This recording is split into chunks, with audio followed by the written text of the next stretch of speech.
Vamos. Hoje nós vamos começar um novo tópico, vamos falar das provas. Vamos fazer uma aula aqui síncrona para a gente introduzir esse conteúdo, certo?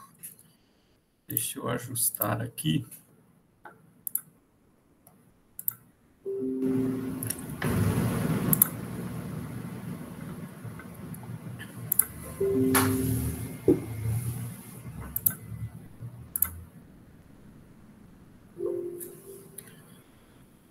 Bom, nós vamos tratar de prova no processo penal. Nós vamos falar da chamada teoria geral da prova e depois nós vamos tratar das provas em espécie. Depois, aí, na sequência, nós vamos tratar de prisão processual e liberdade provisória, que são os nossos últimos assuntos nesse semestre. Existe muita coisa escrita a respeito de verdade e, inclusive, especificamente falando sobre verdade processo e verdade processo penal. Essa é uma questão filosófica, uma questão essencialmente filosófica, a questão da verdade, o que é verdade e o que não é verdade.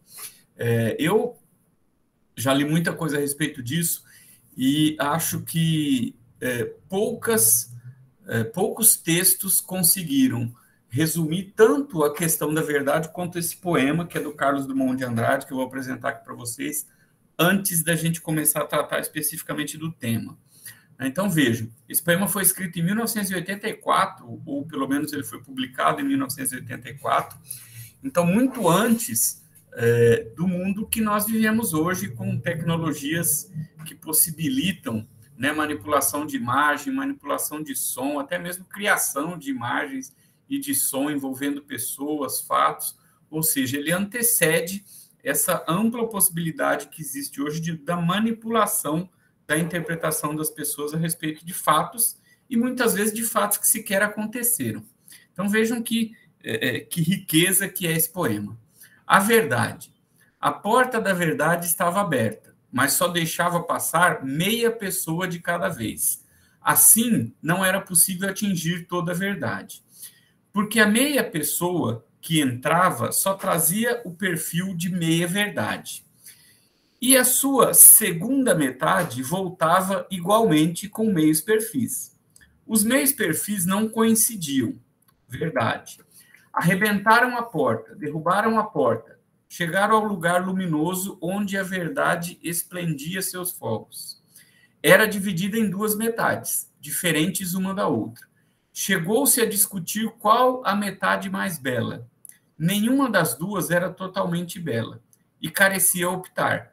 Cada um optou conforme seu capricho, sua ilusão, sua miopia. Então, vejam que o poeta conseguiu, de maneira absolutamente rebuscada, com a língua portuguesa e tudo mais, traduzir toda a dificuldade que existe em torno da ideia de verdade. Verdade é um conceito subjetivo e, como tal, é algo que é pessoal. No processo, a coisa não é diferente. Ocorre que, como nós já vimos no início do nosso estudo, o processo penal ele busca especificamente a reconstituição, a retrospecção de um determinado fato. O processo penal sempre tem por objetivo, o processo de conhecimento penal sempre tem por objetivo a reconstrução, a retrospecção de um determinado fato. Como está na frase aí dita ou escrita pelo Aurí Lopes Júnior, o processo penal é um instrumento de retrospecção, de reconstrução aproximativa de um determinado fato histórico. Toda inicial de processo penal, toda inicial acusatória descreve um fato e atribui um autor a este fato e atribui a este fato uma característica que é a tipicidade penal. E, portanto, em qualquer processo penal, nós vamos buscar a reconstituição de um fato. O que não é a mesma coisa, por exemplo, no processo civil. O processo civil pode lidar não com um fato histórico, com uma conduta humana, mas pode lidar simplesmente com a interpretação de um determinado dispositivo legal e consequências disso, sem que haja efetivamente uma conduta humana sendo apreciada, né? O processo penal o processo civil pode se valer de uma série de outras circunstâncias.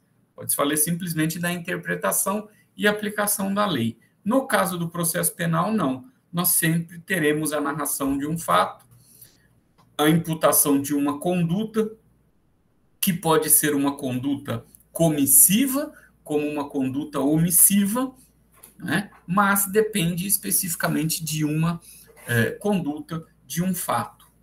E as provas nada mais são do que os meios através dos quais se fará essa reconstrução do fato passado. Então, eu tenho, na minha inicial, a narrativa de um fato, e esta narração de um fato, eu estou com ojeriza da palavra narrativa, não sei porquê.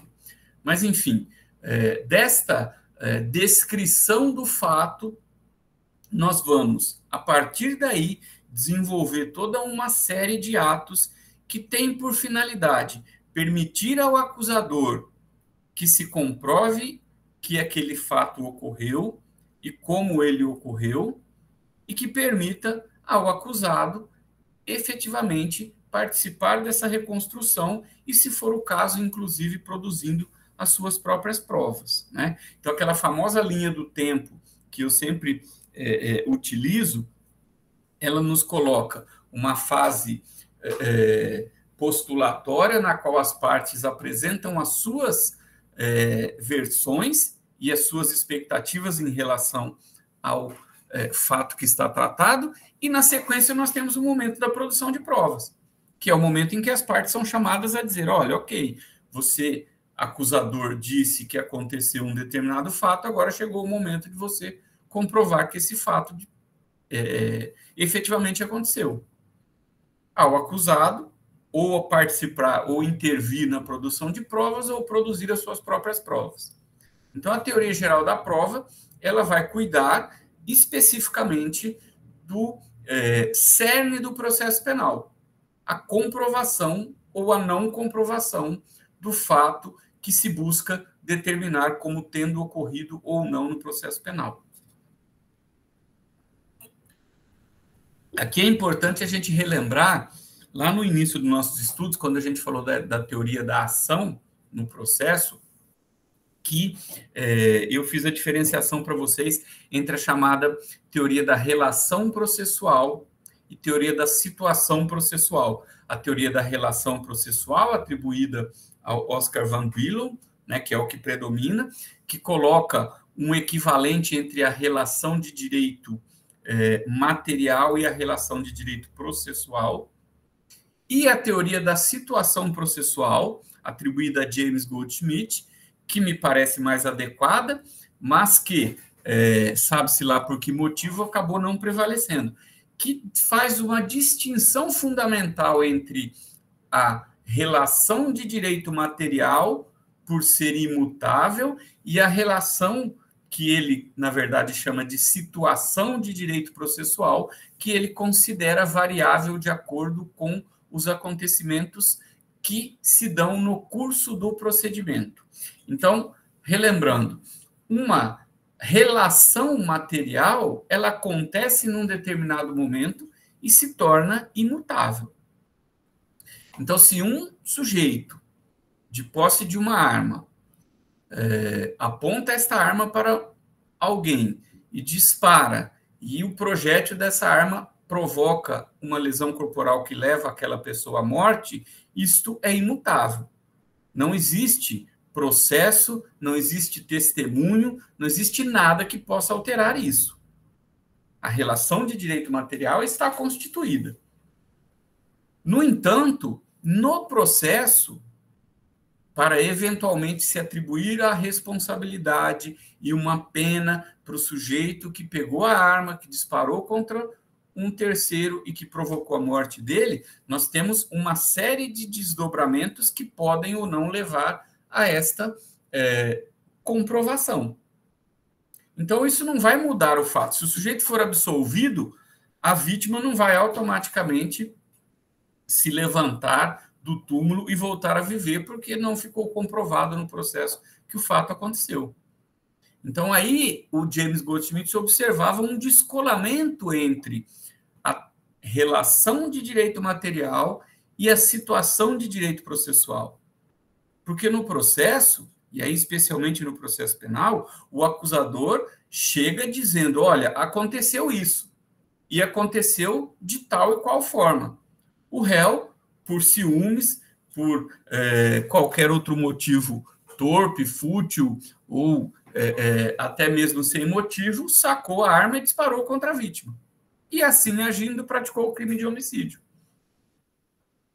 No entanto, se isso vai ou não se transformar numa condenação pelo crime de homicídio e na imposição de uma pena, existem uma série de circunstâncias que vão determinar. E estas circunstâncias, elas vão estar diretamente ligadas à atuação do autor, à atuação do réu e até mesmo à atuação do Estado juiz durante o processo. Por isso que ele fala em situação processual. Então, ele fecha dizendo o seguinte: o resultado do processo sempre será uma construção que vai se valer do que cada uma das partes conseguir, de fato, desempenhar das oportunidades que lhes são dadas. Vocês lembram que eu sempre digo para vocês que possibilidade de produção de provas e contraditório no procedimento são possibilidades. Se os sujeitos farão ou não uso, é uma outra questão. Mas é preciso dar a eles a possibilidade. O réu precisa ter o direito a agir de forma contraditória.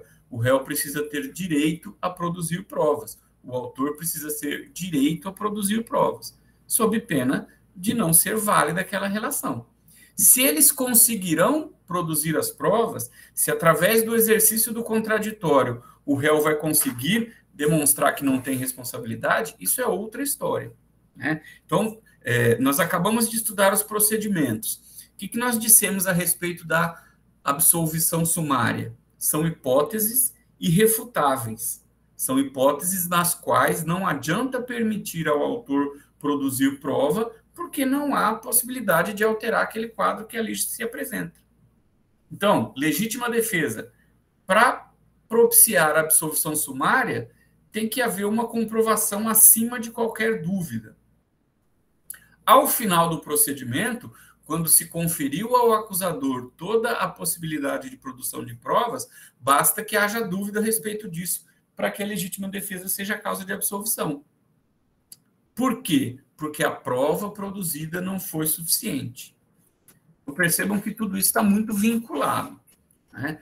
Então, vamos aí aqui, nós saímos de uma doutrina, digamos, mais crítica, mais elaborada, que é a do Aury Lopes Júnior, e passamos à doutrina mais tradicional do processo penal para falar que a prova é o instrumento usado pelos sujeitos processuais para comprovar os fatos da causa, isto é, aquelas alegações que são deduzidas pelas partes como fundamento para o exercício da tutela jurisdicional. Então, o autor diz, olha, fulano de tal subtraiu tal objeto da vítima, portanto, praticou furto. Vou produzir provas a respeito disso.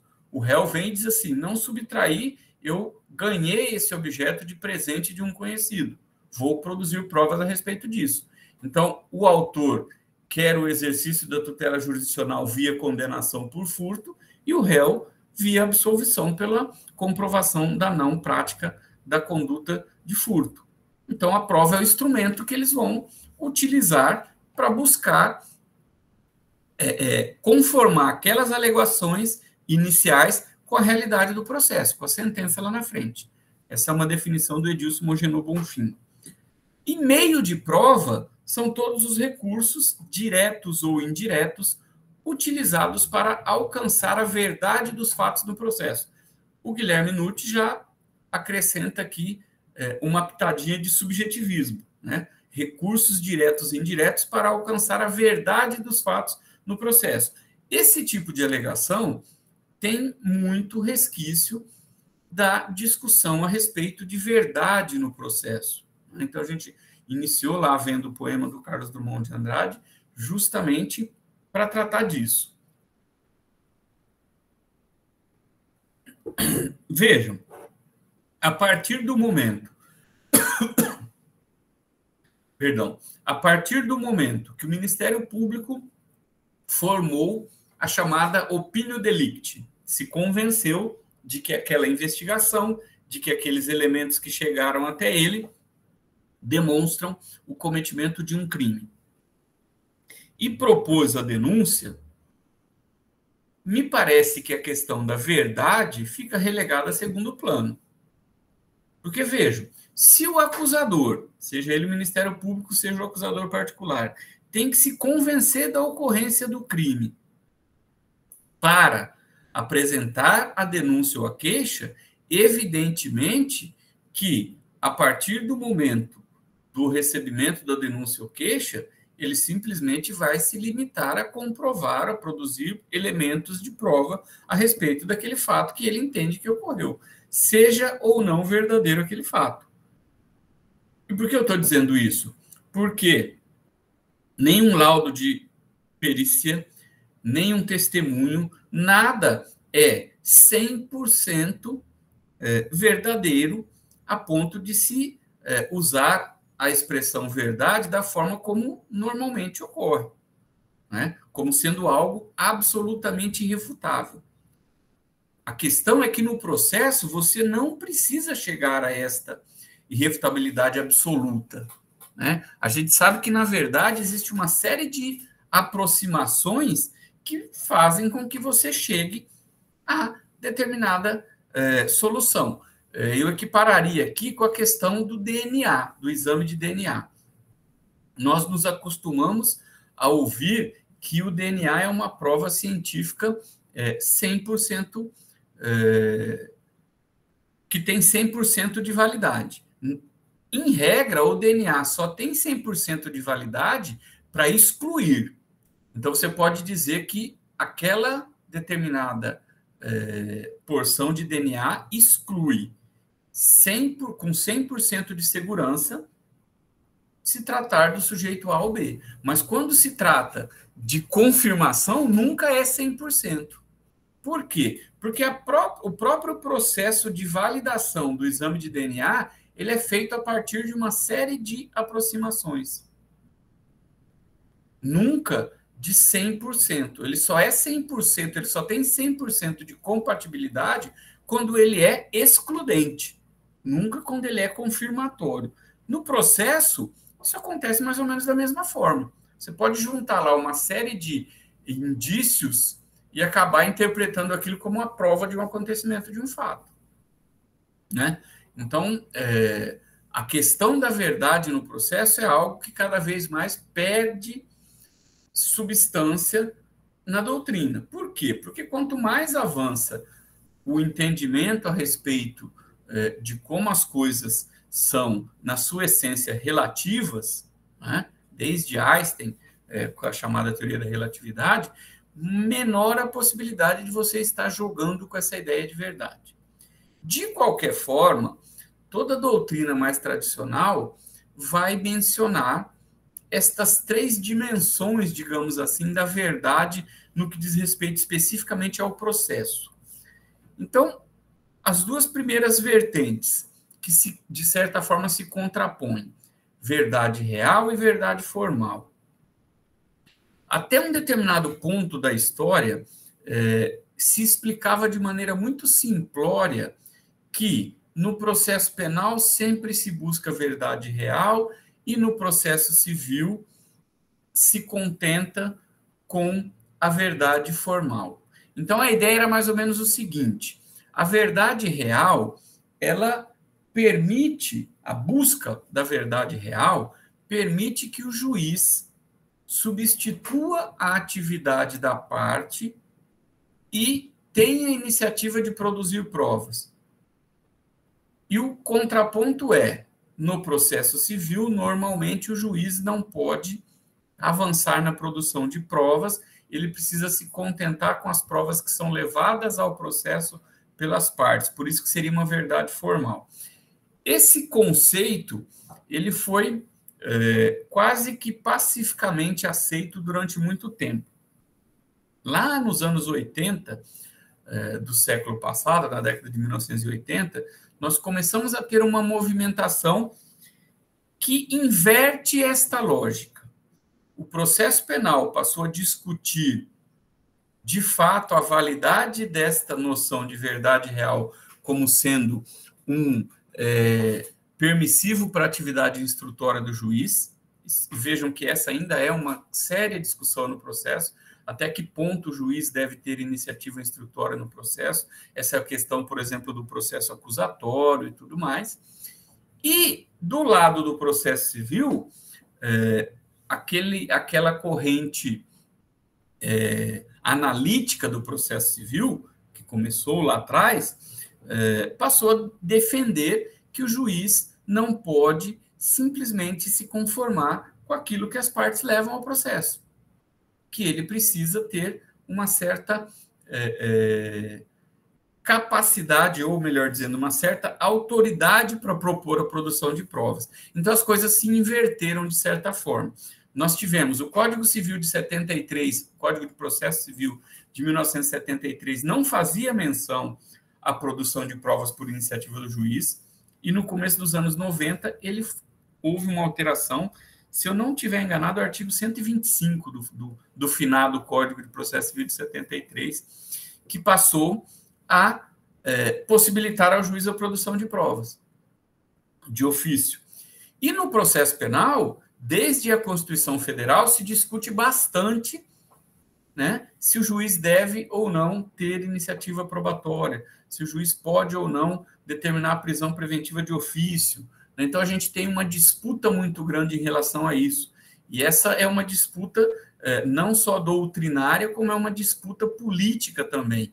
Porque nós temos, né, na nossa realidade política, principalmente no Legislativo Federal, essas forças em relação ao processo penal. Então, você tem avanços e retrocessos de ambas as partes, seja de uma vertente que tem um caráter mais punitivista e, portanto, de abertura maior de amplas possibilidades, inclusive de iniciativa probatória do juiz, quanto daquela corrente que defende um processo mais acusatório, um processo mais de partes.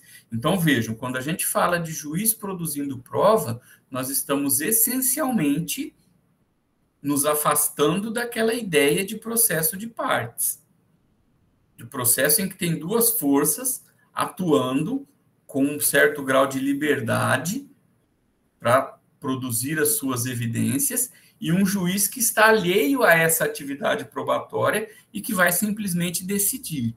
Então, é disso que a gente está falando. E no meio disso tudo, passou-se a falar também a respeito de uma terceira vertente desta noção de verdade, que é a noção, digamos, mais conformista de que você tem regras e de que dentro dessas regras você vai, num determinado momento, ser obrigado a decidir. E aí você, independentemente da natureza do processo que você esteja lidando, vai ter que se contentar com aquilo que foi possível produzir, que seria a chamada verdade processual.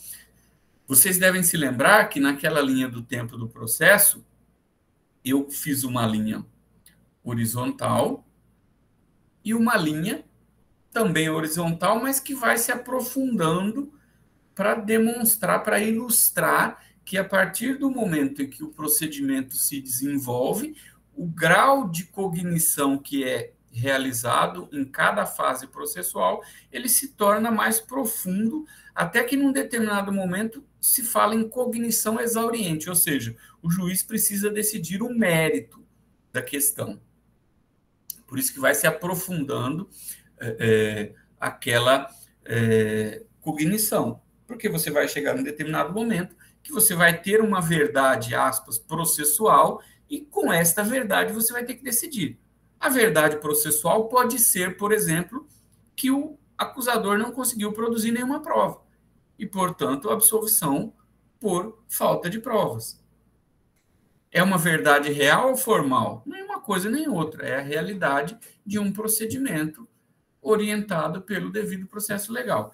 Então, eu, por exemplo, que gosto mais de falar em legitimidade do que justiça, tenho uma tendência a dar mais valor à ideia de uma verdade processual. As partes entram no processo sabendo como funciona, conhecendo os limites e as possibilidades, vão atuar dentro dos limites e possibilidades, e num determinado momento o juiz vai encerrar a instrução e vai decidir. Se tudo ocorreu de acordo com o devido processo legal, a decisão é legítima. E aí ela só perde legitimidade se ela for uma decisão viciada por algum motivo. Por exemplo, um juiz corrupto, um juiz tendencioso, né? Ele pode dar uma decisão que não é legítima. Por quê? Porque desde o início ele já tinha um comprometimento com a absolvição ou com a condenação do réu, beneficiar ou prejudicar a acusação ou a defesa. Então, essa decisão nunca vai ser legítima. E aí a gente não precisa nem ficar entrando nesse mérito de discutir justiça ou não, porque nós vamos estar ultrapassando os limites reais do processo. Se a gente entender, se a gente compreender que, uma vez que eu, réu, sou chamado a responder uma imputação criminosa, se a acusação conseguir criar elementos de prova através dos meios disponíveis de que eu pratiquei aquela conduta, tendo ou não praticado aquela conduta, eu vou estar sujeito à pena. Então, se eu for dizer, isso é injusto, ok, é injusto, mas paciência, ninguém disse que o mundo seria justo, né? Então, essa é a realidade que existe e que ampara as decisões processuais. Por isso, repito, que eu prefiro falar em legitimidade e não em justiça. Legitimidade também tem uma dose de subjetividade, mas é uma dose, digamos, conhecida de subjetividade. É aquela dose de subjetividade que me dá a possibilidade de saber de antemão que eu vou precisar combater as provas eventualmente produzidas pela acusação. Que eu não vou poder sentar, cruzar os meus braços e ficar dizendo, essa decisão é injusta, é injusta, é injusta. Não adianta eu ficar eternamente dizendo isso se eu não vou conseguir, ali naquela relação que é formada justamente para que eu demonstre que aquilo é injusto, se eu não conseguir fazer isso na relação processual. Correto?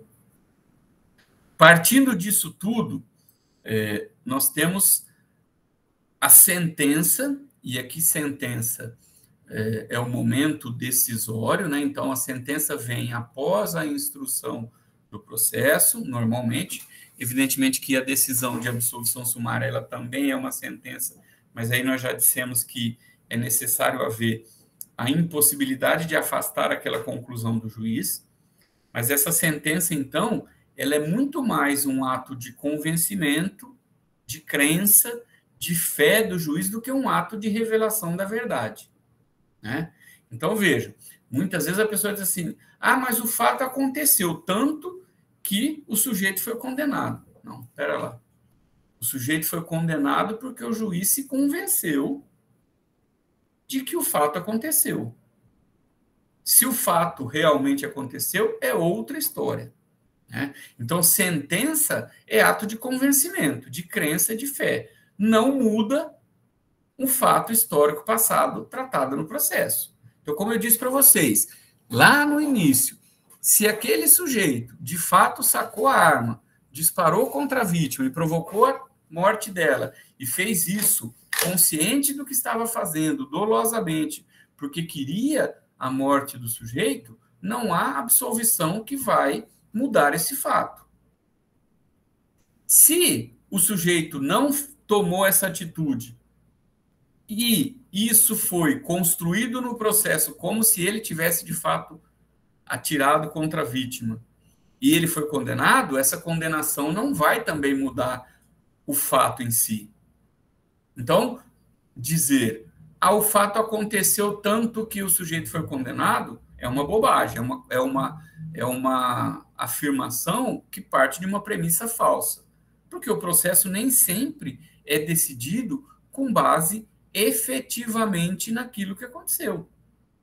Em muitas hipóteses, a gente não vai conseguir nunca saber a real forma como os fatos aconteceram. Hoje, nós temos muitos casos em que você tem imagens, em que você tem som e que você tem a possibilidade de interpretar o que aconteceu. Na maioria das decisões em processo criminal, isso nem existe. Muitas delas não há testemunha presencial. E mesmo assim você tem condenações e você tem absolvições. Então, dizer que um fato aconteceu porque o réu foi condenado ou que um fato não aconteceu porque o réu foi absolvido é uma tremenda bobagem. Certo?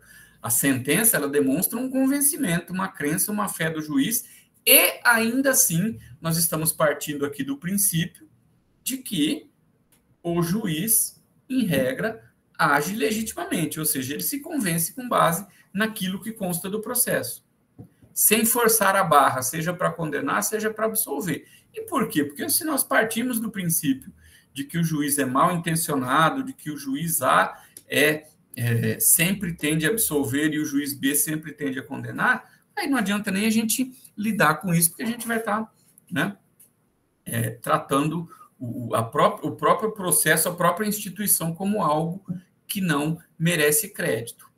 Então, eu prefiro partir do conceito de que a exceção se prova.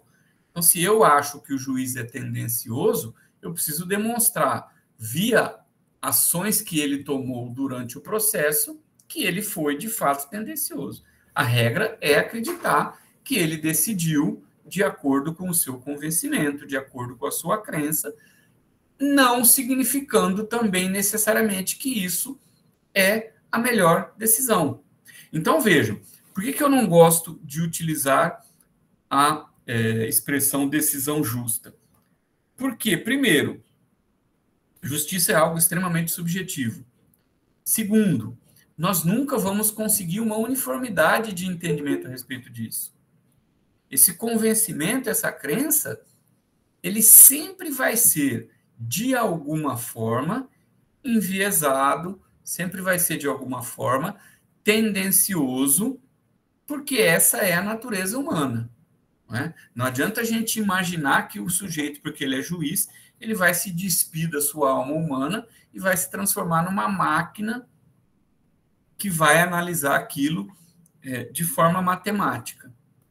E, inclusive, isso não é o que se espera, né? Porque a justiça tem que ter esse grau de humanidade capaz de analisar as coisas com seus vieses.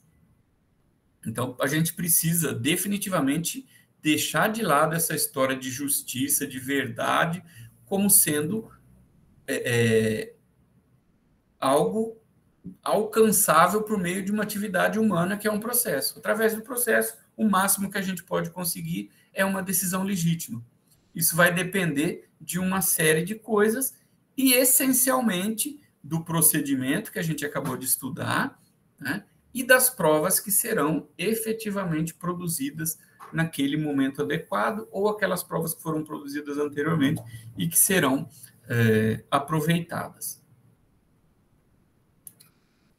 Então, vejam, o ato jurisdicional, né, tudo que o juiz faz no processo é exercício de jurisdição, mas a essência da jurisdição é a sentença. Né? Então, essa sentença, e aqui nas palavras do Aury Lopes Júnior, ela combina, ao mesmo tempo, saber e poder. Por quê? Porque ela combina o conhecimento, e aqui a gente está falando do conhecimento a respeito do que foi produzido no processo, e a decisão a respeito desse conhecimento. Então, o juiz acompanha toda a instrução probatória, ouve o réu, ouve o ofendido, ouve as testemunhas, analisa a prova pericial, analisa a prova documental, se for o caso, chama os peritos, as partes podem chamar os peritos, ou até mesmo o juiz, para ouvir, para esclarecer, para depois ele decidir. Então, esse conhecimento... Então, vejam como a própria essência, né, está misturada. Né? O conhecimento, no latim, vem de veritas, que também dá origem à verdade. Então, assim, conhecimento, de certa forma, está vinculado à verdade. O que nós não podemos deixar nos enganar aqui é acreditar que esse conhecimento, essa verdade do processo, necessariamente coincide com o fato histórico que está sendo tratado. né? E vejam, quando a gente fala de crime, a gente, via de regra, está falando de conduta finalística, de uma finalidade, elemento subjetivo, vontade do sujeito, finalidade da conduta. Então, a coisa vai se tornando cada vez mais complexa. Saber extrair o que se passa da cabeça da pessoa, de qualquer pessoa, não é algo simples. Ah, Renato, só que o cara pegou e descarregou uma arma na cabeça do sujeito. Nós temos como duvidar que a intenção dele era causar a morte? Não. Evidentemente que não. Esse caso é o extremo, né? Mas não são raros os processos em que a gente não está trabalhando nesses extremos, que a gente está trabalhando numa linha tênue ali, numa linha limítrofe entre aquilo que você tem de elemento e a necessidade de decidir com aqueles parcos elementos a respeito da vontade do sujeito quando praticou determinada ação. Então, por isso que esse conhecimento, essa verdade do processo, ela não pode nunca ser equiparada à verdade dos fatos históricos, né? Então, eu posso muito bem dizer assim, fulano de tal é autor de um homicídio, é autor de um roubo. Por quê? Porque existe uma condenação transitada em julgada que o coloca nessa condição. Ok.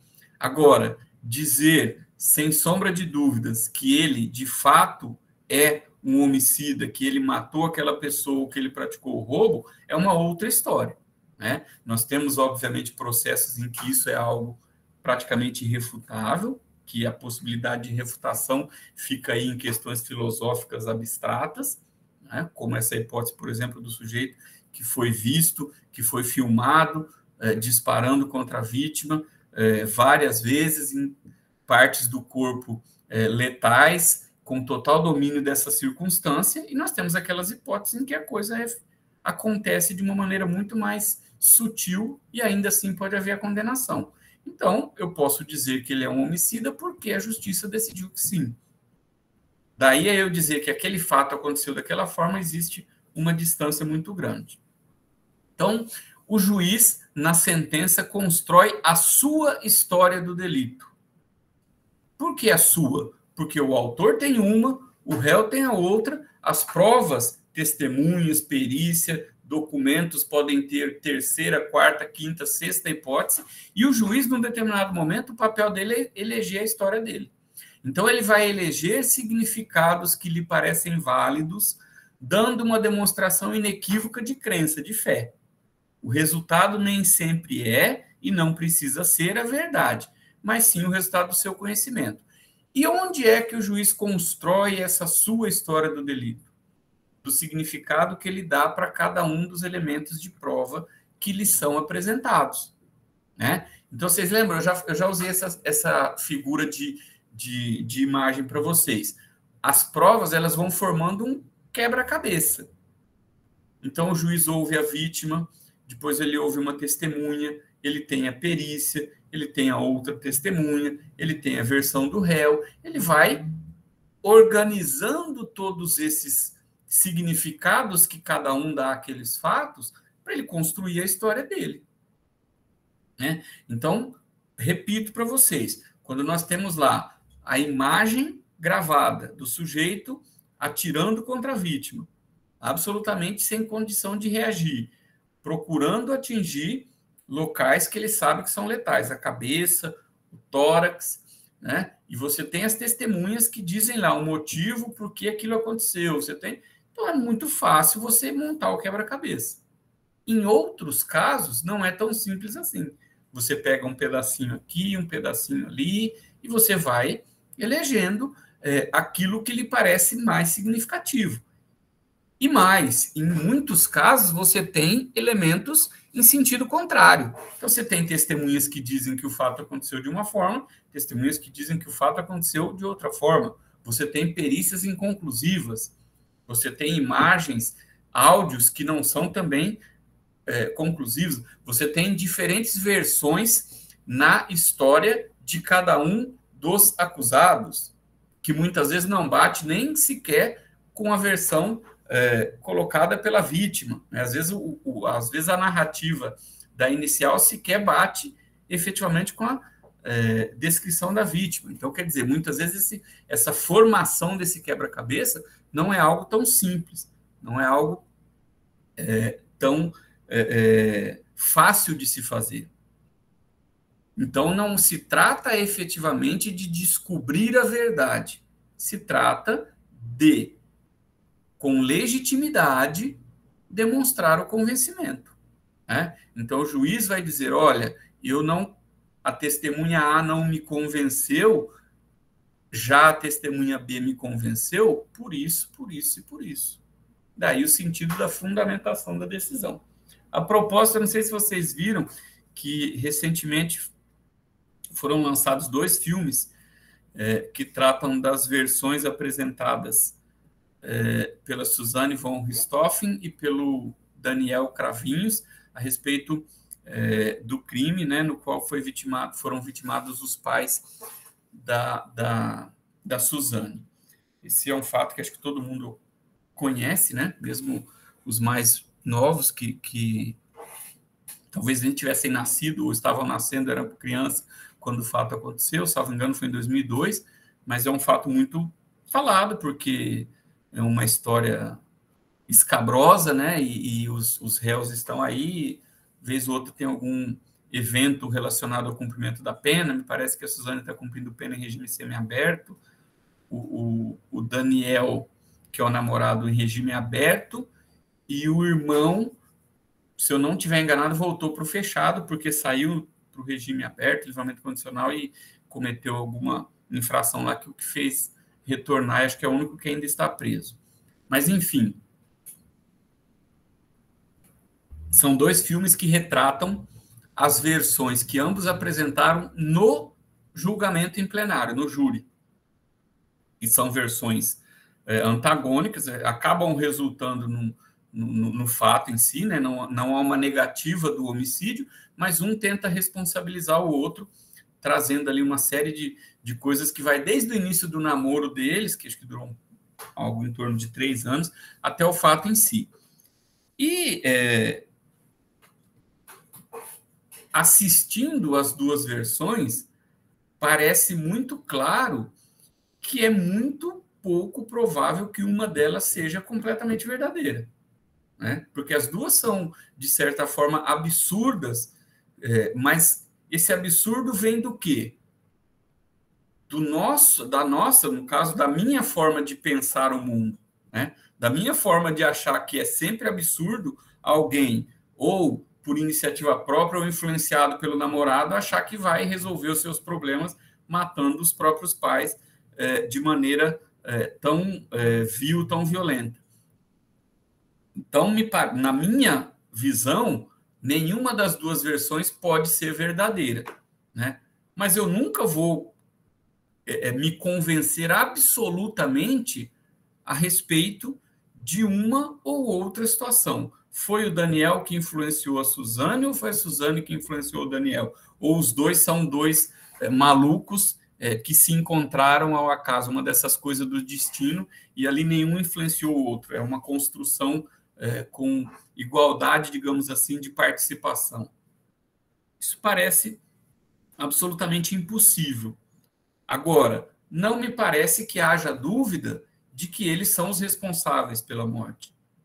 Primeiro, porque eles confessaram, né, desde a delegacia, e continuaram confessando, inclusive, perante o júri, embora tivessem ali uma intenção de diminuir, digamos assim, a participação de cada um, mas são confessos, e me parece que não há outra versão possível. E aí é aquela história da exclusão. A gente acaba se convencendo muitas vezes por exclusão. O que pode ter acontecido, se não o que eles mesmos disseram? Porque, num primeiro momento, o que ninguém vai pensar é isso. A filha de 18 anos combinou com o namorado de 21, 22 anos de matar os pais. Quer dizer, essa é uma versão que, obviamente, não vai ser a primeira a ser pensada. Mas, a partir do momento que ela surge, que os 3 envolvidos apresentam uma versão que é compatível com o que é apurado por meio da perícia e tudo mais, você tem uma convicção de que eles são responsáveis. Mas você não consegue efetivamente reconstruir aquela história, né? Para falar a verdade, eu nem sei se na denúncia há alguma diferenciação. Salvo engano, a denúncia coloca como uma combinação deles. E, obviamente, que não vai lá dizer assim, foi o primeiro que teve a ideia, foi o Daniel, foi a Suzane, porque isso não é possível de se apurar, né? Então, a gente tem limites, e o juiz, nesse caso, foi o júri, não o juiz, mas aqui, como a gente está falando de processo penal, quando a gente fala em sentença, em convencimento, a gente está falando do julgador, seja o juiz togado, seja o júri nos crimes dolosos contra a vida, tá certo? Então, eles decidiram ali porque eles descobriram a absoluta verdade? Não, eles decidiram porque, por exclusão, não há outra possibilidade, inclusive por exclusão por conta dos réus serem confessos, tá certo? Objeto da prova. Bom, passada essa primeira parte, digamos, mais estrutural a respeito do conteúdo de prova, do sentido da prova no processo penal, nós temos a questão do objeto da prova, e essa é uma essencial diferença entre processo penal e processo civil. No processo penal, o núcleo da pretensão punitiva, qual é o núcleo da pretensão punitiva? O fato com todas as suas circunstâncias. O núcleo da pretensão punitiva sempre vai ser o fato, a conduta omissiva ou comissiva imputada ao autor.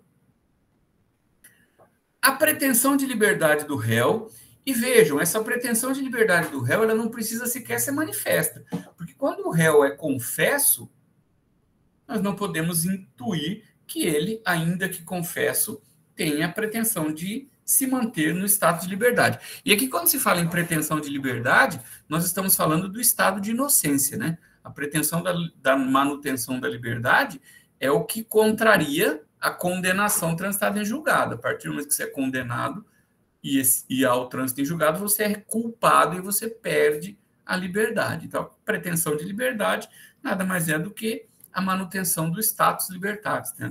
De não ser um condenado definitivamente. Além de todas as circunstâncias que possam influenciar na demonstração dessas pretensões e da dosimetria da pena eventualmente aplicada ao réu. Vejam, quem aqui de vocês faz estágio, já fez, ou gosta de processo civil, já deve ter estudado o chamado despacho saneador, né? Que é aquele momento no processo em que o juiz define o que é controvertido no processo. Então, nós vamos lá, o sujeito entra com uma ação para cobrar 20 mil reais do réu, sob o argumento de que eles tinham um contrato e que esse contrato previa a prestação de um serviço, que a prestação desse serviço geraria um crédito de 20 mil reais, que prestou o serviço e que não recebeu os 20 mil reais. Aí o sujeito é intimado do processo e ele diz que nunca celebrou esse contrato, que aquele serviço nunca foi prestado e que, portanto, ele não deve nada. Nesse momento de saneamento do processo, o que o juiz vai dizer? O que é a parte controvertida? A existência ou não, ou a validade desse contrato, se ele existir materialmente, porque o contrato pode ter sido celebrado verbalmente. Então, vejam, tudo que o autor disse, o réu questionou. E, portanto, tudo que ele disse é objeto da prova. Mas o réu pode vir e seguir. Olha, realmente nós celebramos esse contrato, realmente ele prestou o serviço, mas 50% do valor eu já paguei. Então, o que vai ser objeto da prova nesse processo? A existência do contrato? Não. A prestação do serviço? Não. Por quê? Porque são fatos incontroversos. O pagamento de 50% desse valor. É isso que vai ser discutido. No processo penal não existe isso. No processo penal, independentemente da participação do réu, do que ele diz, o núcleo da pretensão punitiva será objeto da prova e a pretensão de liberdade do réu também. Ainda que o réu não queira, ele vai ter uma defesa técnica à sua disposição. E, além disso, qualquer circunstância que influencie ou na demonstração da pretensão punitiva ou da liberdade do réu e na dosimetria da pena. Né? Qualquer coisa que possa influenciar na dosimetria da pena. Então, a gente tem, inclusive, antecedentes, condenações anteriores, a idade do réu, né? Se ele era maior ou menor de 21 anos na época do fato, maior de 70 na época da sentença, que isso influencia não só na dosimetria, como numa possibilidade de prescrição. Então, tudo isso é objeto de prova. Não por outro motivo, a primeira providência que se toma quando um juiz recebe uma inicial acusatória é determinar a juntada de certidão de antecedentes criminais dos acusados. Por quê? Porque é preciso demonstrar. Não basta eu dizer assim, ele tem condenações anteriores, é preciso ter prova disso. Então, esse é o primeiro elemento que surge no processo para já ser objeto de prova. Então, vejam, processo civil, eu tenho o saneamento do processo. Sanear nada mais é do que limpar. Então, o que eu vou limpar? Eu vou limpar aquilo que não precisa ser objeto de prova. O saneamento é o ato que antecede a instrução. Então, ele visa limpar o processo de discussões impertinentes, de discussões que não têm significativo. Se o sujeito confessa que celebrou aquele contrato, ainda que o contrato não exista materialmente, eu não preciso comprovar a existência dele. Existe uma convergência de fatos. O autor diz que celebrou o contrato, o réu também. Então, nós não precisamos discutir se esse contrato existe ou não. Sobrou aqui discutir se ele pagou ou não os 50% do valor do contrato. No processo penal não tem isso. Tudo vai ser objeto de prova. Bom, chegamos aqui ao Código de Processo Penal e a prova. E aí nós temos o artigo 155, que é, sem nenhuma dúvida, um dos, se não o mais importante, um dos mais importantes dispositivos do Código de Processo Penal, que foi reformado em 2008. E hoje tem a seguinte redação: o juiz formará sua convicção pela livre apreciação da prova produzida em contraditório judicial, não podendo fundamentar sua decisão exclusivamente nos elementos informativos colhidos na investigação, ressalvadas as provas cautelares, não repetíveis e antecipadas. Parágrafo único. Somente quanto ao estado das pessoas serão observadas as restrições da lei civil. Então, vamos lá. O juiz formará sua convicção pela livre apreciação da prova produzida em contraditório judicial. Primeira parte. Livre apreciação não dispensa fundamentação. Então, esta expressão livre apreciação, muitas vezes é confundida com convicção livre, que independe de fundamentação. Então, esse artigo necessariamente precisa ser interpretado em combinação com o artigo 193, inciso 9 da Constituição Federal, que diz que todas as decisões devem ser motivadas e públicas. Então, a motivação ela é da essência da decisão. Então, a livre apreciação da prova produzida em contraditório judicial significa que o juiz não é obrigado a decidir de acordo com a perícia. Ele pode entender que a perícia não é válida. Mas, para entender isso, ele precisa dizer por quê. Isso significa que o juiz não é obrigado a considerar o réu inocente porque ele tem 10 testemunhas dizendo que ele é inocente e tem uma única testemunha dizendo que ele é culpado. Por quê? Porque o juiz pode entender que aquelas 10 testemunhas estão mentindo. E ele vai demonstrar nos fundamentos da decisão por que ele entende que aquelas 10 testemunhas estão mentindo e por que aquela uma está dizendo a verdade. Até aqui, perfeito.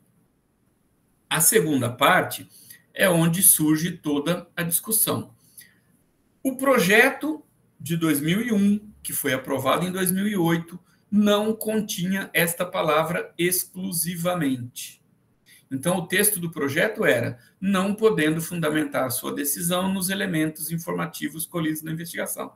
Ou seja, o juiz não podia julgar utilizando elementos de inquérito policial, elementos de uma CPI, elementos produzidos anteriormente. Somente decidir com base na prova produzida em contraditório judicial, né? Por isso, a gente vai ver lá na frente que, por exemplo, uma perícia que é produzida lá no começo do processo, quando sequer nós temos um réu definido, ela necessariamente tem que ser submetida a um contraditório durante o procedimento.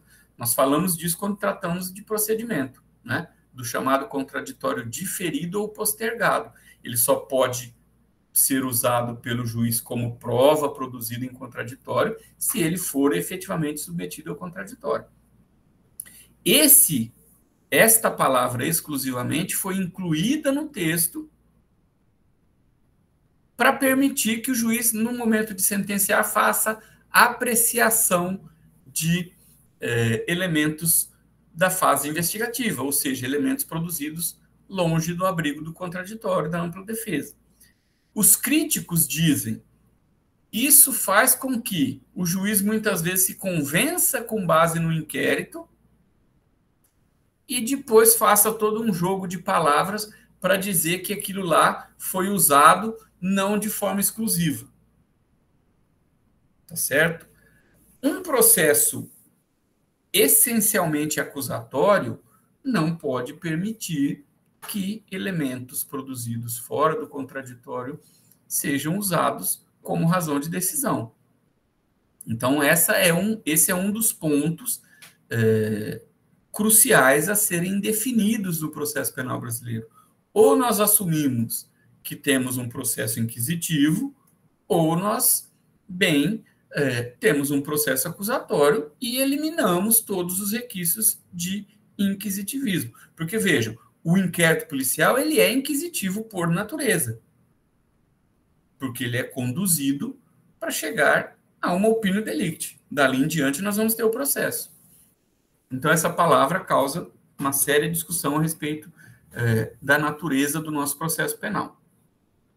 E a ressalva que se faz são as provas cautelares, não repetíveis e antecipadas, mas aí é ressalva lá a primeira parte, tá? Prova produzida em contraditório judicial. Por quê? Porque, como eu disse, essas provas cautelares podem ser produzidas em um momento diferente, assim como as provas não repetíveis e as provas antecipadas. Com a diferença de que as provas cautelares e não repetíveis podem não ter sido produzidas mediante contraditório judicial, e as antecipadas serão, embora sem a participação do réu, né? Você pode antecipar a produção de prova e você vai produzir essa prova num ambiente de contraditório judicial, mas não necessariamente com a participação do réu, porque se ela for produzida lá na fase de inquérito ainda, muitas vezes o réu sequer se faz presente. E, por fim, a questão do parágrafo único somente quanto ao estado das pessoas serão observadas as restrições da lei civil. Qual que é a regra? A regra é que o estado da pessoa somente se comprova mediante os registros civis. Então, eu só provo que eu tenho aquela idade com o registro de nascimento ou, excepcionalmente, com uma carteira de identidade, né? O sujeito só prova que ele é casado, solteiro ou divorciado com a certidão respectiva, né? O sujeito só vai ser considerado, por exemplo, alguém que já estava interditado no momento do fato com o respectivo registro público disso. Então, essa é a chamada prova taxada ou tarifada, ou seja, a prova que deve ser produzida adequadamente. Nós não vamos produzir prova testemunhal para provar que o réu era menor de 18 anos na época do fato, não tem valor. Eu preciso do documento, eu preciso da certidão de nascimento para provar que o réu, naquele dia, não tinha completado 18 anos ainda e, portanto, não pode ser penalmente punido. Perfeito? Observações. Fatos que independem de prova. Então, nós temos os chamados fatos notórios, que se dividem aí entre fatos evidentes ou axiomáticos e intuitivos. A diferença específica entre isso é meio difícil de se conceituar. O que nós precisamos entender aqui? Que existem fatos que não dependem de prova. Então, por exemplo, um fato que é evidente, que a moeda que circula no Brasil é o real. Nós não precisamos ir lá e produzir prova, juntar um documento do Banco Central que diga que o real é a moeda nacional corrente no nosso território, que é a moeda oficial. Isso é algo evidente, né? Nós não precisamos, por exemplo, de comprovação de que um dia de chuva você tenha diminuição da visibilidade de quem dirige, que você tenha diminuição da aderência dos pneus ao asfalto e que, portanto, o motorista precisa dirigir com mais cautela. Então, a imprudência ou o dolo eventual, que pode ser, por exemplo, o alvo de discussão em relação a ter sido um homicídio doloso ou culposo, ela pode entrar por esse viés, né? Olha, nós não precisamos produzir prova técnica pericial de que o motorista sabe de que, no caso de dirigir com chuva, ele precisa reduzir a velocidade, ele precisa redobrar a atenção. Quando a gente vai lá fazer a prova da CNH, habilitação, a gente aprende que é automático isso, que você, em momentos de chuva, né, ou se você morar num país que neva, você vai ter que reduzir a velocidade. Você não vai poder dizer, mas eu estava dentro do limite de velocidade daquela faixa. Aquele limite é para situações normais. Em situações anormais, você tem que reduzir, aliás, você tem que redobrar o seu cuidado. Então, eu não preciso produzir prova a respeito disso. Eu não preciso produzir prova, por exemplo, de que em janeiro, na maior parte do Brasil, nós vamos ter uma temperatura alta.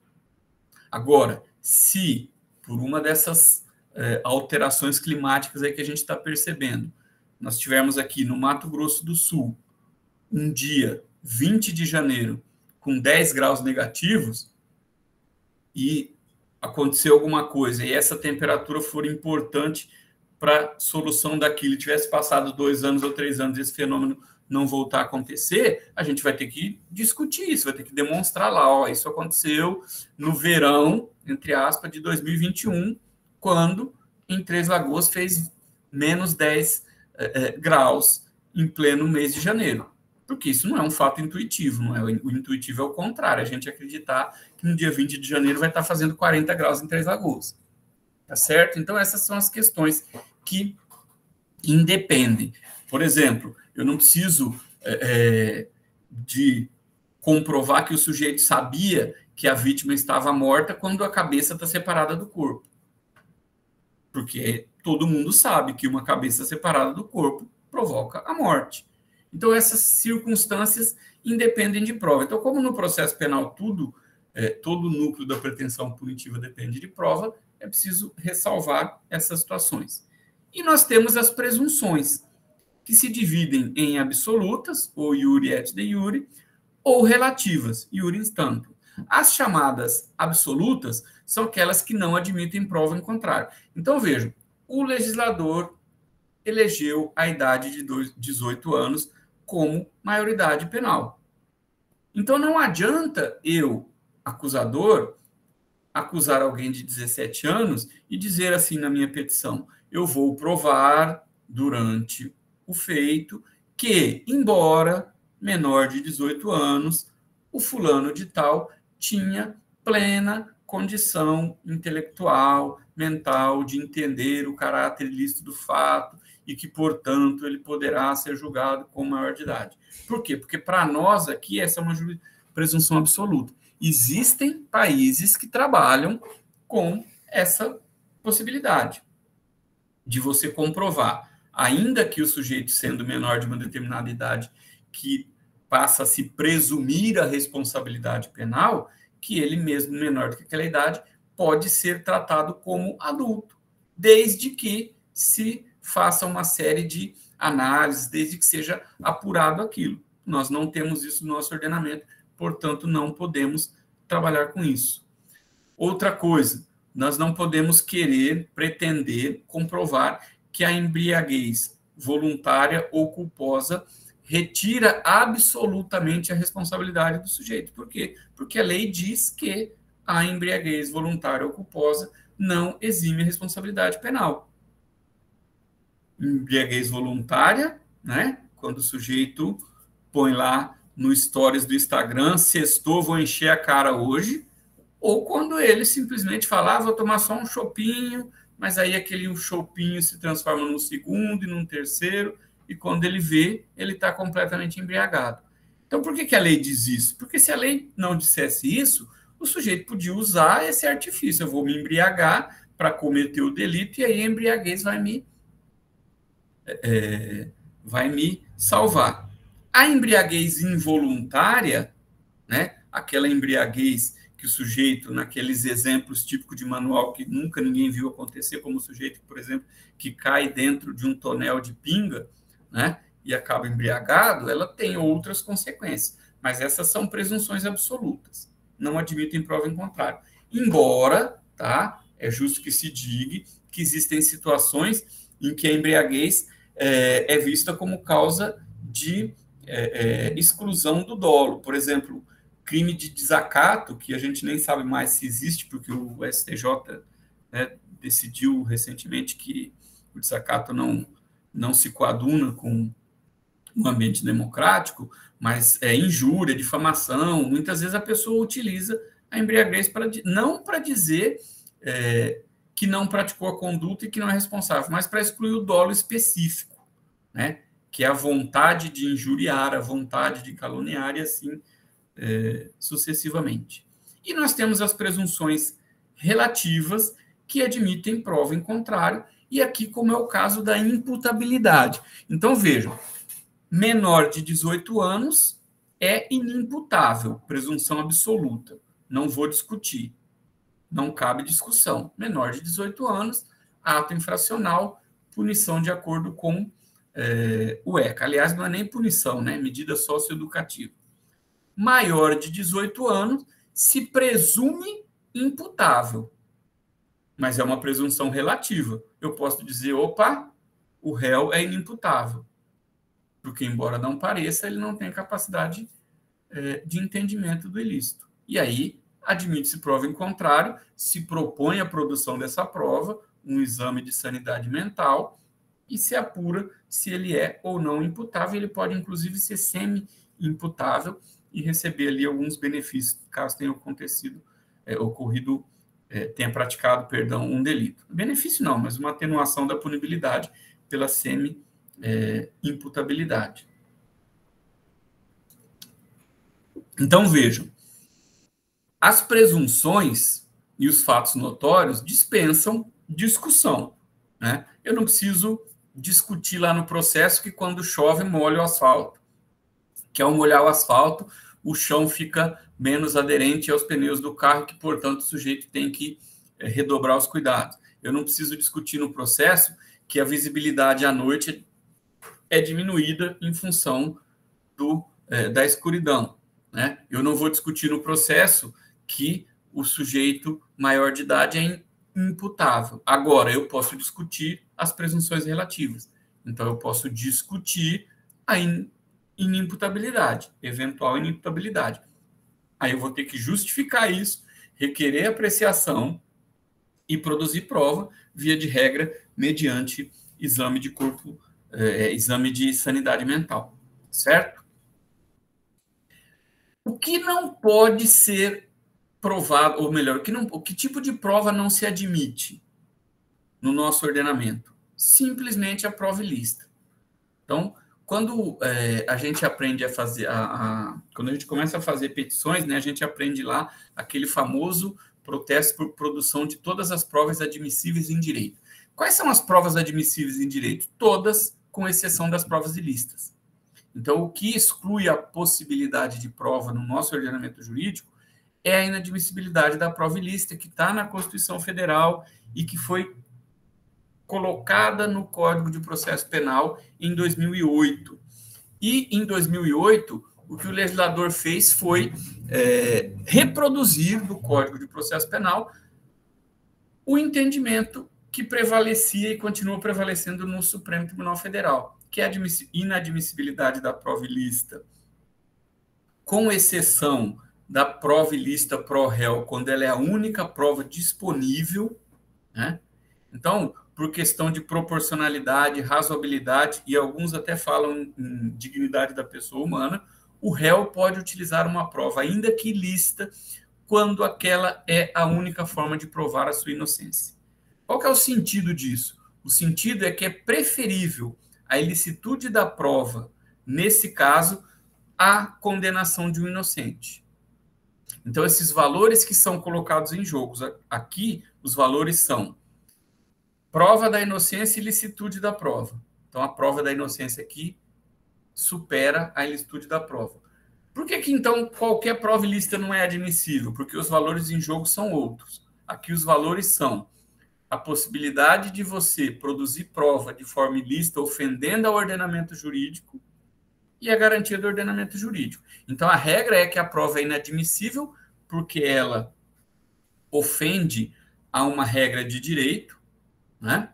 Sejam as provas ilícitas propriamente ditas, que são aquelas provas que ofendem a direito material. Então, por exemplo, a Constituição tem um dispositivo lá que diz que todo mundo tem direito à sua integridade corporal, né? A partir daí, você conclui que uma prova, que uma confissão obtida mediante tortura é uma prova ilícita.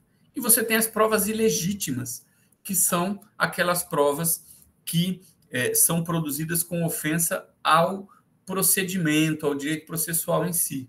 Uma prova juntada, né, ao arrepio da lei. Então, por exemplo, no procedimento do júri, vocês se lembram que existe uma necessidade de juntada de documentos que vão ser utilizados em plenário com, no mínimo, 3 dias de antecedência para cientificação da parte contrária? Se isso não ocorrer, essa é uma prova ilegítima e ela vai causar nulidade, por exemplo, de um julgamento. Então, elas são equiparadas para efeito de inadmissibilidade, mas elas são colocadas como ilícitas aquelas que ofendem ao direito material e ilegítimas aquelas que ofendem ao direito processual, as regras de procedimento. E o artigo 157, parágrafo 1º, equipara a prova derivada da prova ilícita à prova ilícita. É uma teoria do direito norte-americano que chama Fruits of the Poisonous Tree Doctrine, doutrina dos frutos da árvore venenosa. O que tem a ver o fruto da árvore? O que significa o seguinte, que quando a árvore é venenosa, ela só produz frutos envenenados. Então, quando a prova é ilícita, tudo que deriva dela é ilícito, né? Então, vejam, eu disse para vocês que uma confissão obtida mediante tortura é ilícita, porque ninguém pode ter a sua integridade corporal, psíquica, violada. Tudo que vier desta confissão será considerado também ilícito. Então, vamos imaginar uma hipótese que é bastante exemplificativa. O sujeito é acusado de homicídio, ele é torturado, e, mediante tortura, ele confessa o homicídio e informa o local no qual está o corpo da vítima, que não havia sido encontrado. Se o encontro desse corpo somente pode ser alcançado por meio desta confissão, e essa também será uma prova ilícita, e o encontro do corpo não poderá ser utilizado. Agora, evidentemente que você tem, num âmbito de uma investigação, outros caminhos. Então, a derivação da prova, ela é comprovada por meio de um processo hipotético de eliminação. O que significa isso? Eu retiro a prova ilícita e verifico se aquela prova poderia ser obtida mesmo diante da inexistência da prova ilícita. Se a resposta for sim, ela não é derivada. Se a resposta for não, ela é derivada da prova ilícita e, portanto, ilícita também. Então, vamos imaginar o seguinte, o sujeito é investigado por homicídio. E o corpo é encontrado numa propriedade dele, numa busca feita pela polícia. Porém, ele acabou confessando mediante tortura. Seria possível encontrar aquele corpo mesmo se ele não tivesse confessado? Sim, por quê? Porque ele era investigado e provavelmente aquela propriedade iria ser investigada. Agora, vamos imaginar que esse corpo estava num local que não tem qualquer possibilidade de se imaginar, a não ser com o próprio sujeito dizendo. Aí ela vai ser ilícita por derivação, tá certo? Então, esta é a lógica. Prova emprestada, né?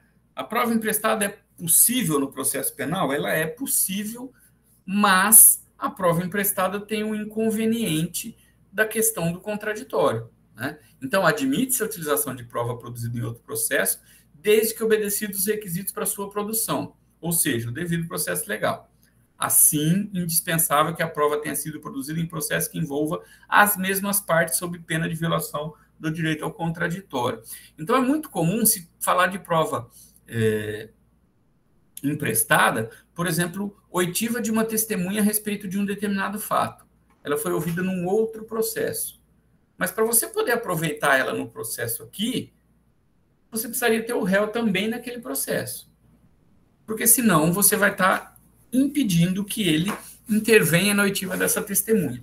Então, são raras as hipóteses, né? Porque, via de regra, quando você tem os mesmos fatos e as mesmas partes, você vai unir isso. Agora, nós temos aquelas hipóteses ali em que acaba não havendo a união dos processos por conexão ou continência, então pode acontecer. Não é comum, mas é possível acontecer. E na dúvida? Na dúvida, o sujeito é ouvido novamente, o réu exerce o contraditório e você não fica com risco de ter um processo anulado por uma circunstância como essa. Seguindo, ônus da prova. Bom, nós cansamos de dizer que o ônus da prova recai sobre quem acusa. Isso vale não só para o processo penal, quanto para o processo civil também, embora no processo civil isso seja relativizado. O atual Código de Processo Civil fala, inclusive, em distribuição dinâmica do ônus da prova. Você olha lá qual parte tem a maior possibilidade, a maior facilidade de produzir determinada prova e distribui esse ônus de maneira desigual. O que é mais ou menos uma evolução do instituto da inversão do ônus da prova.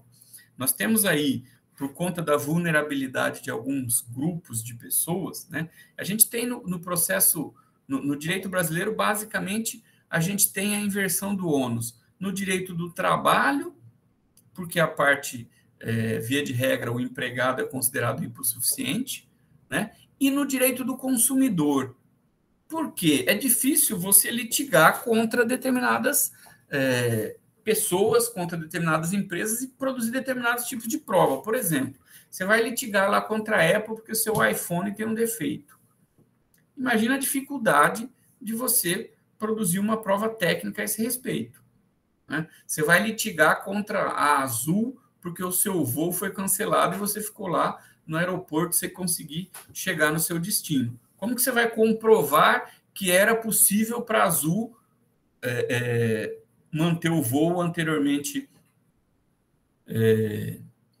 programado? Então, nesses casos, você tem uma inversão. No caso do direito do trabalho, às vezes o sujeito trabalha numa multinacional, numa empresa gigante, e ele tem enorme dificuldade de produzir provas. Então, há inversão. E no processo penal, nós não temos, em regra, essa inversão. Por quê? Porque os fatos alegados pela acusação, cabe à acusação comprovar. E a acusação deve comprovar o fato e todas as suas circunstâncias, que é essencialmente o que deve constar da acusação. E, portanto, não sobra muito. Durante muito tempo se discutiu a questão das excludentes de ilicitude, da legítima defesa, do estado de necessidade. Porém, em 2008, o artigo 386 foi alterado e passou a prever a absolvição para os casos de fundada dúvida a respeito da legítima defesa, das excludentes de maneira geral. O que faz com que ao réu, portanto, basta colocar ali a dúvida a respeito disso. E quem tem que resolver a dúvida é a acusação, porque, terminando o processo com dúvida, o resultado é a absolvição. Nós tivemos essa semana, inclusive, um caso curioso, está sendo discutido. Nós temos uma das turmas do Supremo que está só com 4 membros, porque o ministro Marco Aurélio se aposentou, e a indicação do excelentíssimo senhor presidente ainda não foi aprovada pelo Senado. E no julgamento de um recebimento de uma denúncia, embora com votos dos 4 membros da turma, o presidente disse que tem que esperar a nomeação de um outro ministro para que ele dê um voto que vai ser decisivo, porque o julgamento terminou 2-2. Só que nós sabemos que um julgamento 2-2 é um julgamento onde há dúvida e que, portanto, a dúvida se resolve em favor do réu, ou seja, nesse caso, deve-se dar a decisão favorável ao réu, que é o que acontece, por exemplo, quando você tem uma decisão de órgão colegiado em que você tem um dos membros que está impedido ou que é suspeito e a decisão termina empatada. A propósito disso, a primeira decisão do STF, que decidiu pela ilicitude da prova derivada da prova ilícita, que deu origem à reforma do Código de Processo Penal em 2008, que acrescentou isso ao Código, foi uma decisão que terminou empatada, 5-5. E o HC, obviamente, foi deferido em favor do réu, porque o empate favorece a defesa. Depois, houve outros julgamentos, e nesses outros julgamentos se confirmou a tese, e depois, agora, isso foi incluído mais recentemente no Código de Processo Penal. Portanto, é curiosa essa decisão inclusive a decisão do presidente Luiz Fux. Vamos ver o que vai ser feito disso. Mas a regra, portanto, é de que incumbe a acusação à prova. E a questão do álibi, né? O álibi, nós sabemos, corresponde à alegação da defesa que inviabiliza a acusação. Aquela famosa situação de que eu não posso ter praticado esse crime porque eu nem estava no local do crime.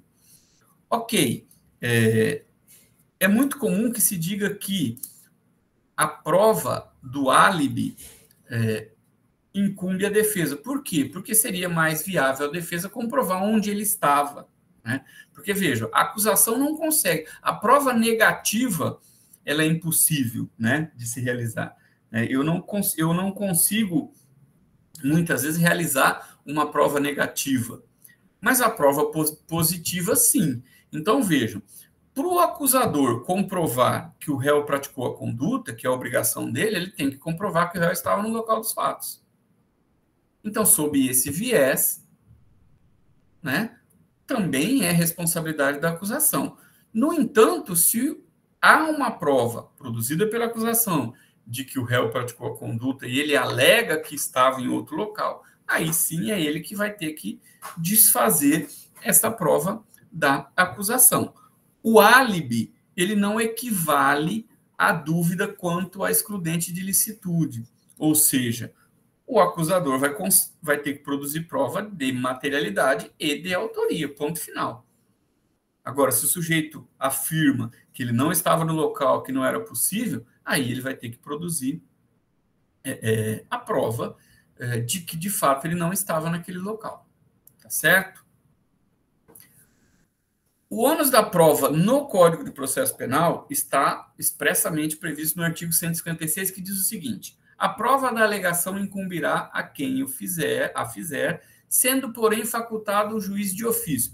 Vejam, aqui, na verdade, não está se tratando efetivamente do ônus da prova da acusação, mas sim da iniciativa instrutória do juiz, que é aquilo que a gente falou, que é outro ponto de questionamento a respeito do processo acusatório. Então, aqui nós estamos falando das faculdades do juiz, independentemente do exercício do seu ônus por parte da acusação. Então, o juiz pode, ordenar, mesmo antes de iniciar a ação penal, a produção antecipada de provas consideradas urgentes e relevantes,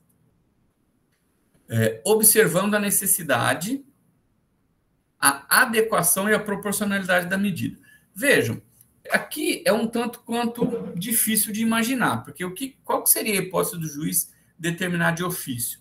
Seria o inquérito estar passando por ele para decidir sobre uma outra coisa e ele identificar aqui que há necessidade de produção de uma prova considerada urgente. Normalmente, essas provas antecipadas, urgentes e relevantes, elas são propostas pelo delegado e requeridas pelo Ministério Público. Mas pode ser, pela dicção do 156, inciso 1, que, ainda que isso não ocorra, o juiz, estando de posse do inquérito e percebendo isso, ele determine de ofício. E 2, determinar, e aí isso já no curso da instrução, processo instaurado, ou antes de proferir a sentença, a realização de diligências para dirimir dúvidas sobre ponto relevante. Aqui é o poder geral do juiz de produzir provas, que é aquela essência da chamada busca da verdade real, né? Eu disse para vocês que isso cada vez mais cai em desuso, mas a gente tem um reflexo disso aqui previsto no nosso Código de Processo Penal. E a questão do ônus, então, do acusado, como fica? Como eu já disse para vocês, cabe ao acusado comprovar a existência de circunstância e ilicitude, mas não, ou de culpabilidade, mas não de maneira absoluta. Por quê?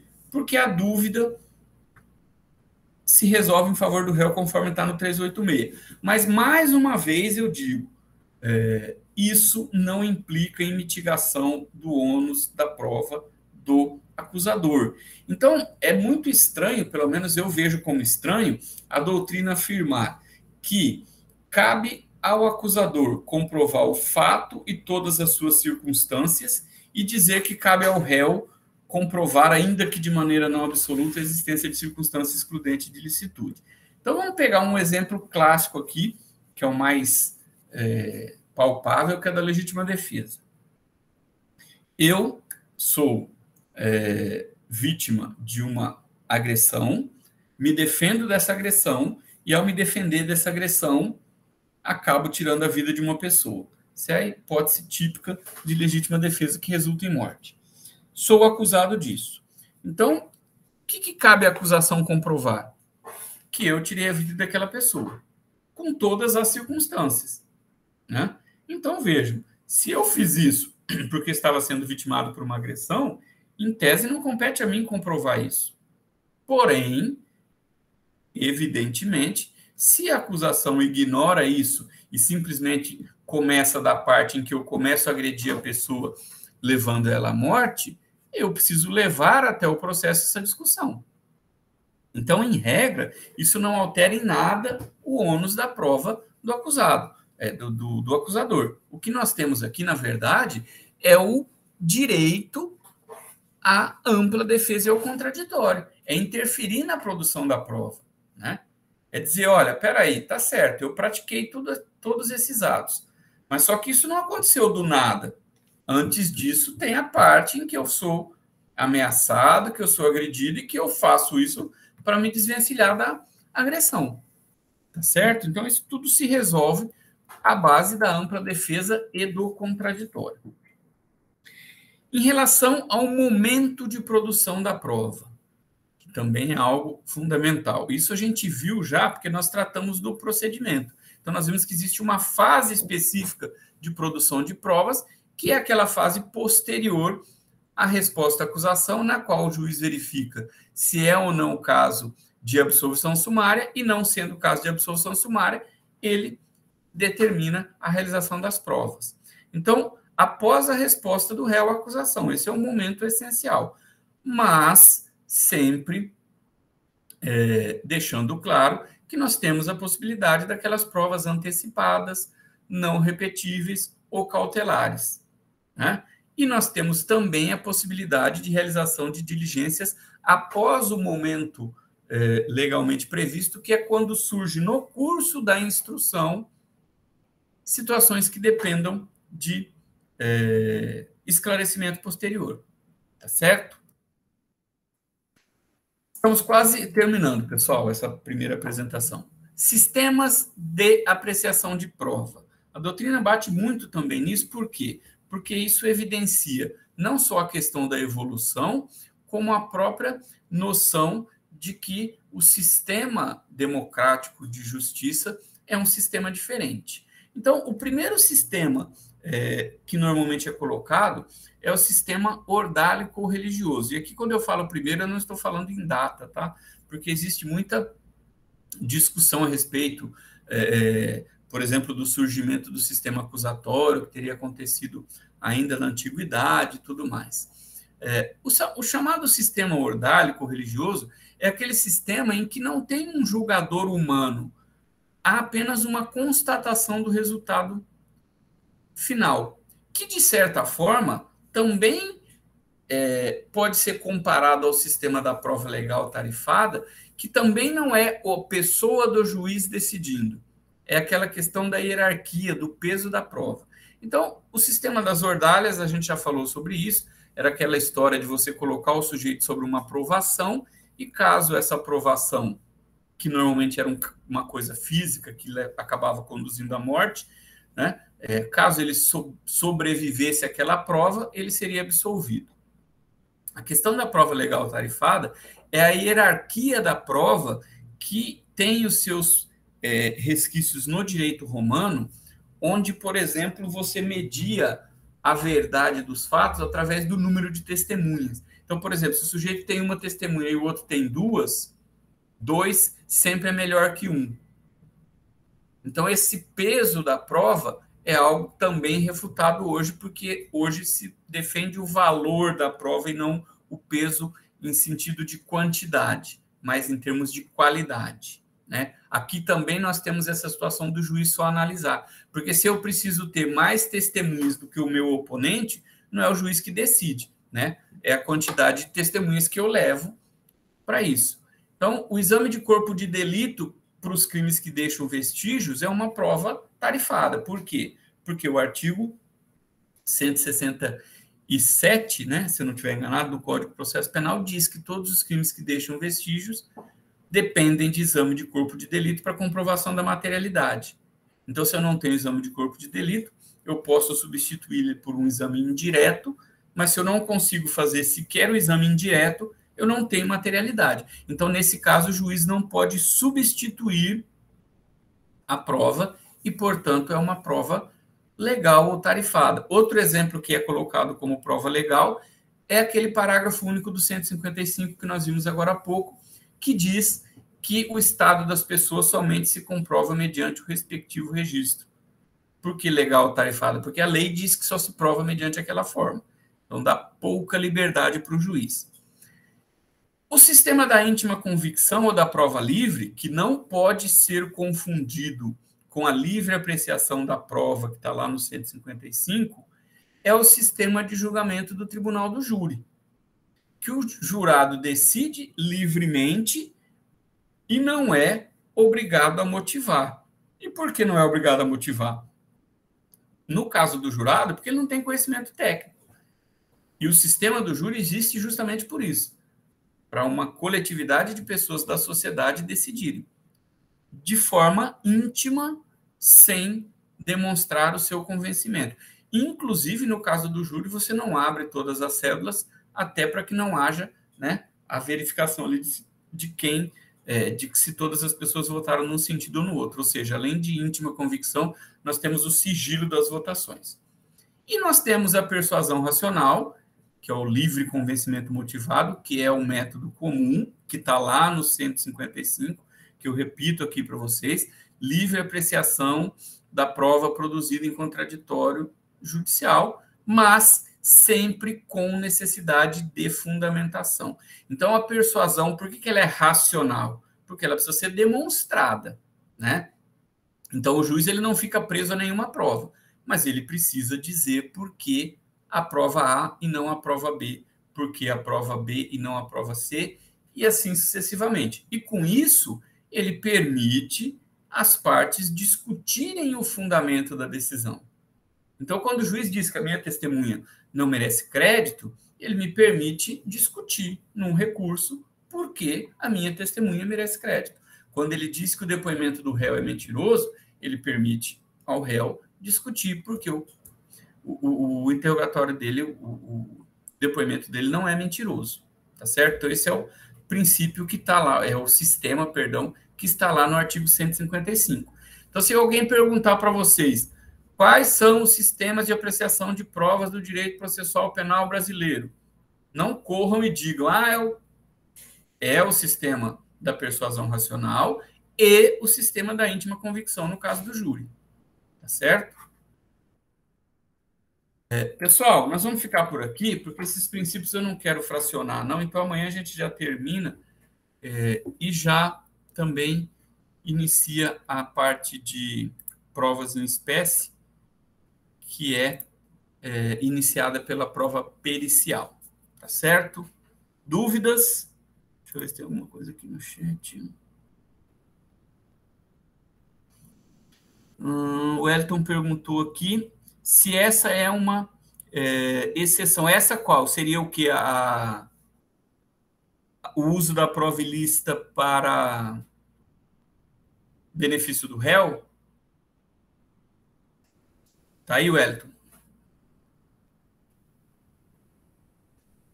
Na verdade, assim, o fundamento da possibilidade de se utilizar a prova ilícita em benefício do réu quando ela é a única disponível é a questão da proporcionalidade, razoabilidade e a dignidade da pessoa humana. Ele diz assim, o valor maior é a comprovação da inocência do que propriamente a validade da prova. Agora, no caso da prova ilícita pro réu, ela não precisa necessariamente ser derivada. Ela pode ser a prova ilícita direta mesmo, não precisa nem ser derivada. Tá? Então, o réu pode usar tanto uma prova ilícita quanto uma derivada da ilícita para provar sua inocência, se for o único meio também. Se tiver outras provas que podem ser produzidas, se preferem as outras provas ilícitas. Tá certo? Então, por exemplo, uma correspondência interceptada ilicitamente, uma conversa obtida mediante violação da privacidade, só pode ser utilizada para a comprovação da inocência, tá certo? E desde que ela seja a única prova disponível. Essa é a lógica.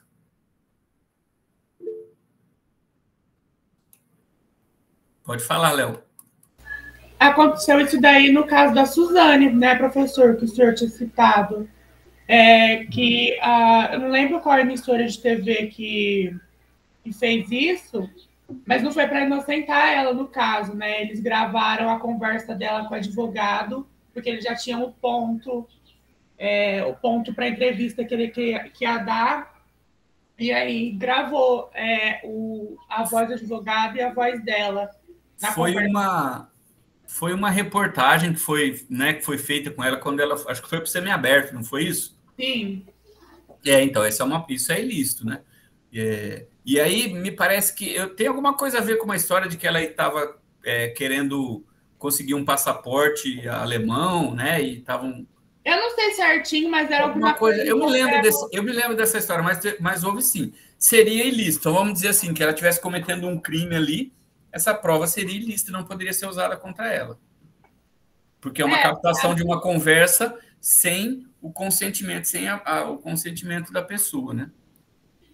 Eles gravaram essa reportagem e transmitiram, inclusive, se eu não me engano. Eu me lembro disso. Eles marcaram uma entrevista com ela, e aí ela estava conversando antes da entrevista com o advogado, e eles gravaram isso, né? Isso, e aí mostrou junto da entrevista também. Isso, exatamente.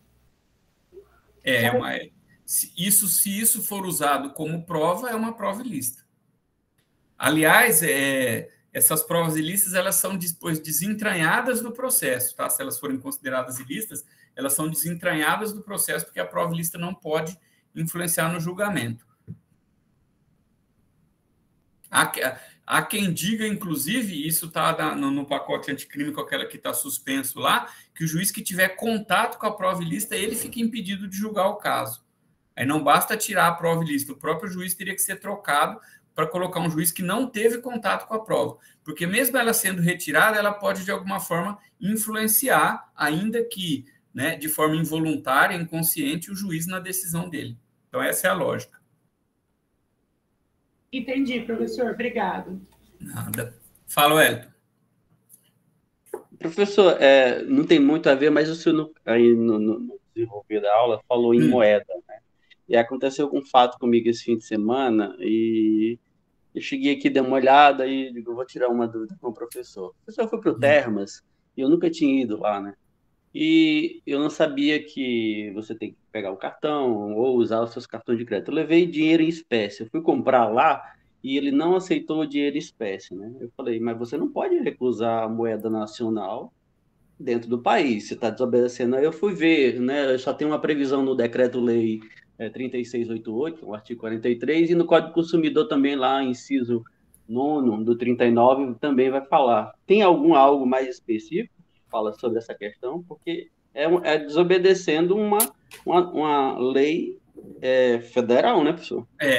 Eu acho que a ofensa aí está no Código de Defesa do Consumidor mesmo, né? É uma ofensa ao direito do consumidor. Ele teria que te disponibilizar algum meio, né? Porque se o produto está lá, está em real, você vai com o dinheiro em espécie comprar, ele não vende, não. Você vai ter que colocar esse valor num cartão e vir Um aqui comprar no cartão. cartão. Ou seja, é a recusa da moeda nacional. Mas aí, por exemplo, esse cartão ele tem algum custo para você? R$ 5 o cartão, que é devolvido se você devolver o cartão. Então, eles disponibilizam isso em todo local lá? Ou só Não, na tem um entrada? local que Normalmente é na você tem. entrada, né? É. E assim, o fato de você recusar o dinheiro, você já incide na infração, né? De menor potencial, porque está nos crimes de venda. Sim, sim. Você está criando uma exigência que não é prevista em lei, né? Exigir que você E adquira isso desobedecendo, mediante o cartão e tal. desobedecendo uma previsão legal também, né? Só que assim, ó, esse tipo de situação só vai te gerar o que isso geraria? Por exemplo, como consequência, pode gerar uma consequência, uma ação contra, né, a empresa para que ela pare de fazer esse tipo de coisa. E, eventualmente, se a situação for uma situação que se desdobre em alguma coisa, uma indenização por dano moral. Né? É isso que vai É resultar. De porque, repente, se você tiver algum prejuízo efetivo por conta disso, dano material e, eventualmente, dano moral. inclusive, a multa que a lei de contravenção coloca é em réis ainda. A contravenção, as contravenções